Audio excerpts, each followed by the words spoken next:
Badagry is an ancient museum for human cruelty to human, and a class for the studies of resilience. And that's exactly what Badagry represents today.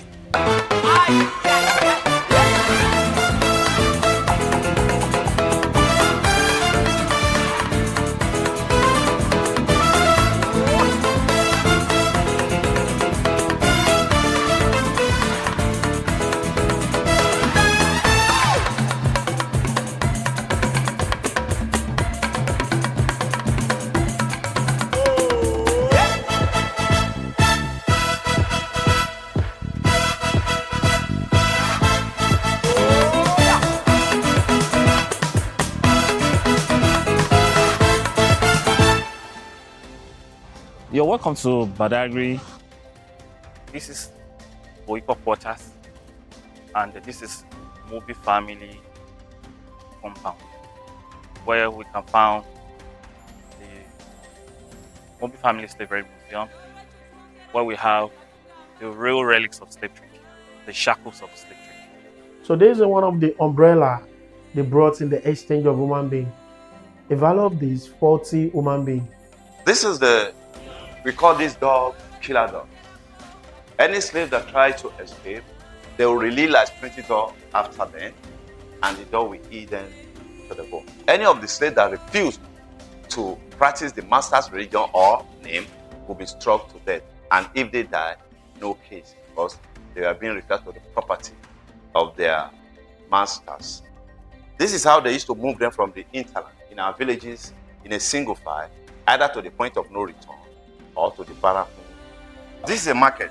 We call the market Lekete Slave Market, established 1502. Every market day, 300 enslaved Africans were sold out of this market. And every market day is 5 days. So imagine selling 300 G-Man every 5 days for some years. Now, according to UNESCO, more than 25 to 30 million Africans were taken away as slaves. But it was so sad that majority of them find themselves at the bottom of the Atlantic Ocean.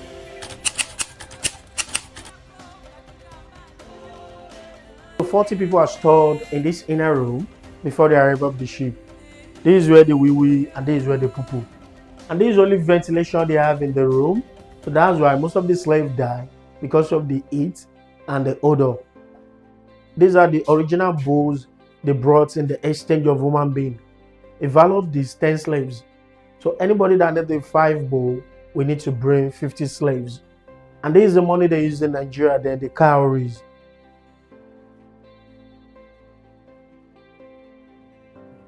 A brass dish cup and more cup given to the man by the Brazilians as a gift.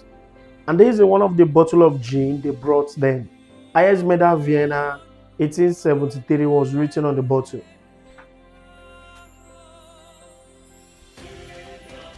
And the chain used to come out with some torture. Let me start with this. These ones I'm holding has 3 functions. I used to say it's small but mighty. The first function, slaves have no name. Slaves bear their masters or any name their master wish to give to them. Like if I'm John's slave, my name should be John. Imagine they put this inside the fire. They will heat it, but when it's turns red, then I used to write John on my check or at my back. We call it branding because the slave kept in the cell were owned by different masters. For identification, you have to brand your slave with red hot iron. I don't know if you feel the pain, hot iron. People compare branding with tattoo. It's a different thing entirely. Tattoo they use needle, but this one is a hot iron on somebody's body. Now, communication is not allowed. Then food and water is once in a day. And the main reason why they were not well fed, they believe that if these black people were well fed, they would have power or stamina or strength to revolt against them. So for that reason, most of the time, they used to cover their mouth with what we call iron muzzle, M-U-Z-Z-L. But if they don't know you this on them, they still put this brandy iron inside the fire. When it turns red, they draw the upper lip, they perforate. Shh. They put another hole below. Now, after the piercing of the upper and lower lips, They will never ever put ballot directly for some reason, because they believe that if they should put ballot directly on their lip, they can use left side or right side to communicate. During the days of slave trade, when those white people had a signal that a big ship has arrived from the high sea, they have to march those slaves from where we are coming from, which is the Brazilian slave barracoon. So they march them to the slave port. And that port happened to be the largest slave port in West Africa. When they get to the port, they have to load them inside a canoe, because during the period of slave trade, there's nothing like speedboat. They use paddle. They have to march them inside the canoe, and they paddle the canoe from where we are coming from down to this point. When they get here, they line them up. The chain will be around the neck, their mouth will be clips, and their leg will be locked. Those slaves, they have to walk on this island while the chain will be around the neck. They walk from this lagoon shore to the ocean shore. At the middle of the road, while taking them away, at the middle of the road, that is where the well is, called Original Sport Slave Spirit Attenuation Well, where they forced those slaves to drink water from, and they lost their memory. And the water is still there now. According to the history, it was still effective. What can I say? I know saying sorry is not enough. I know it wouldn't be enough for me either. But I really don't know how else to put it, but just to come out and say, what was done to you, our brothers and sisters, all over the world. I can't even begin to name the places. The first 20 to 30 slaves that were taken out of Africa were actually from our kingdom. My great-great-great-grandfather, 4 greats ago, my great-great-great-great-grandfather's regime or reign sold those people. However, I was cautioned to say when our forefathers were selling the slaves, they did not know that they were selling them into such bondage. They thought the slavery where they were being taken to was like the slavery in Africa, how you reciprocate your slaves for another slave.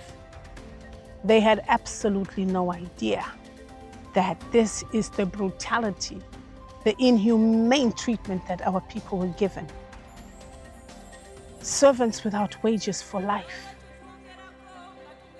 On that morning of June 16, 1976, our history teacher named Malam Suleiman came to the classroom and told us something that changed my life.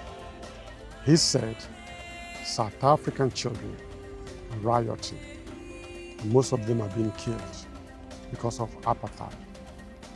And what I want you guys to do in this classroom, when you graduate, find yourself to make sure you go to America, you go to Europe, you go to Brazil, South America, and make sure you connect with our brothers and sisters that we are kidnapped from this continent, especially in Nigeria. To begin to explain all this bad stuff that happened to our ancestors, including my people. So I'm here sitting as a representative of our kingdom, Lambaland, based in Ndola, Zambia. Masaiti is the city. I am a custodian of our culture. And therefore I speak with authority from my family, the Litanas, the kingmakers of our lands right now. I just wanted to come out and say, we are sorry. A decision was made that we should go to where more slaves were taken from Africa to the Americas. And Thomas Mitchell looked at me and said, if more slaves were taken from Nigeria, we must visit the site. We have a family that was involved in slave trade in Southern Africa with the family who were involved in slave trade in West Africa, in Badagry. Why can't we join our forces together to do a joint apology? She said, absolutely. I will be willing to join them if the Mobi family will be willing to accept that.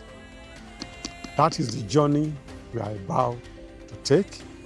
And for me, I thank Dr. Victor Okai, who take this project at his own, because his heart is always with the diaspora. the issue that this continent is facing today, in my heart, I know that because of our ugly history, that we have not closed the gap is part of the issue we're passing through. Hopefully, this apology will bring a closure to us so that we can embrace our children in the diaspora to join hands with our leaders in this continent so that we can move forward on a clean page. I, Chief Ambassador Patrick Yedenumubi, I'm saying it here that the Mubi family and people from diaspora that was sold in slavery should come back to Badagry.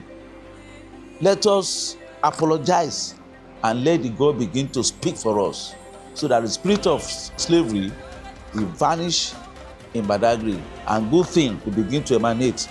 On behalf of all the good people of Badagry local government and Lagos State at large, I want to say thank you for the decision that you have taken, and we want to promise you that anytime you are ready, our door too is open, widely open to receive you. We appreciate your collaboration with us to see this, your aim and your desire to do this. We appreciate it. And I want to assure you, it will not be only Badagry local government this time around.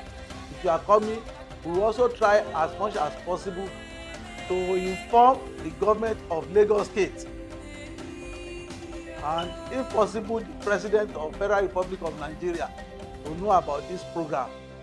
But we, as a local government, we are ready, and our door is widely open to cooperate with you and your team to make things happen as and when you are ready.